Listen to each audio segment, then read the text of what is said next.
নমস্কার সুপ্রিয় দর্শক। কিছুক্ষণেই মহাকাশে শুরু হচ্ছে বলয় গ্রাস সূর্যগ্রহণ। আকাশে যখন সূর্য ধীরে ধীরে আড়াল হয়ে যায়, আলো ফিকে হয়ে আসে আর প্রকৃতিতে নেমে আসে এক অদ্ভুত নীরবতা, তখন শুধু একটি জ্যোতির্বৈজ্ঞানিক ঘটনা নয়, বরং বিশ্বাস, শাস্ত্র, জ্যোতিষ ও বিজ্ঞানের এক অপূর্ব সমন্বয় আমাদের সামনে ধরা দেয়। এই রহস্যময় মুহূর্তই হলো সূর্যগ্রহণ। ধর্মীয় মতে সূর্যগ্রহণকে এক আধ্যাত্মিক সময় হিসাবে দেখা হয়। পুরাণে রাহু ও সূর্যের কাহিনী বহু যুগ ধরে প্রচলিত, যেখানে গ্রহণকে দেব ও সূর্যের ঐতিহাসিক ঘটনার ফল হিসাবে ব্যাখ্যা করা হয়েছে। অনেক শাস্ত্রে এই সময়কে সংযম, প্রার্থনা ও আত্মশুদ্ধির বিশেষ মুহূর্ত বলা হয়েছে।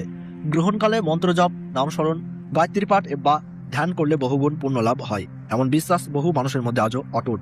পঞ্জিকা মতে গ্রহণের আগে সূতককাল শুরু হয়, যা অশুভ কাজ থেকে বিরত থাকার সময় হিসাবে ধরা হয়। বিবাহ, গৃহপ্রবেশ, নতুন উদ্যোগ বা মঙ্গল কার্য এ সময় এড়িয়ে চলার পরামর্শ দেওয়া হয়। গ্রহণ শেষে স্নান, শুদ্ধিকরণ ও দান পুণ্যের মাধ্যমে অনেকেই এই সময় সমাপ্তি করেন।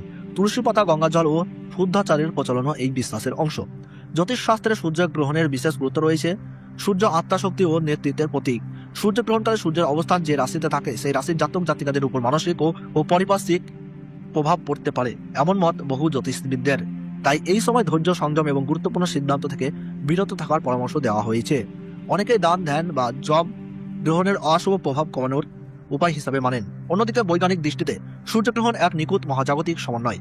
চাঁদ যখন পৃথিবী ও সূর্যের মাঝখানে এসে নির্দিষ্ট সরল রেখায় অবস্থান করে, তখন সূর্যের আলো আংশিক বা সম্পূর্ণরূপে আড়াল হয়। এটি সম্পূর্ণ প্রাকৃতিক ও নিয়মিত বৈজ্ঞানিক প্রক্রিয়া। বিজ্ঞানীরা এই সময় সূর্যের বাইরের স্তর, আলো ও তাপের পরিবর্তন পর্যবেক্ষণের বিশেষ সুযোগ পান। অর্থাৎ যেখানে ধর্ম দেখছে আধ্যাত্মিক তাৎপর্য, সেখানে বিজ্ঞান দেখছে মহাবিশ্বের নিখুঁত গাণিতিক সমন্বয়। সব মিলিয়ে সূর্যগ্রহণ হলো বিশ্বাস, জ্যোতিষ, বৈজ্ঞানিক ও বিজ্ঞানের এক অনন্য মিলন ক্ষেত্র, যা আমাদের মনে করিয়ে দেয় আমরা যেমন ঐতিহ্যের ধারক, তেমনি বিজ্ঞানের অনুসারীও।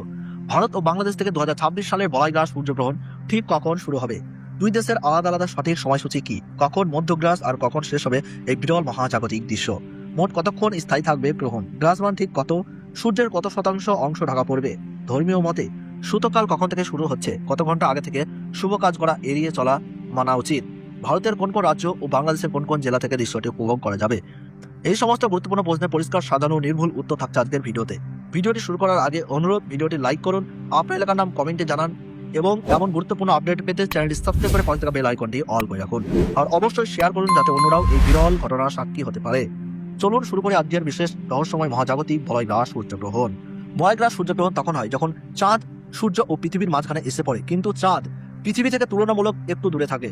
চাঁদ দূরে থাকার কারণে সূর্যকে পুরোপুরি ঢাকতে পারে না, ফলে সূর্যের মাঝখানটা অন্ধকার হয়ে যায় আর চারপাশে আগুনের আংটির মতো উজ্জ্বল আলো দেখায়। এই কারণেই একে বলা হয় বলয় গ্রাস সূর্যগ্রহণ বা রিং অফ ফায়ার। গর্ভবতী মহিলাদের ক্ষেত্রে বলা হয়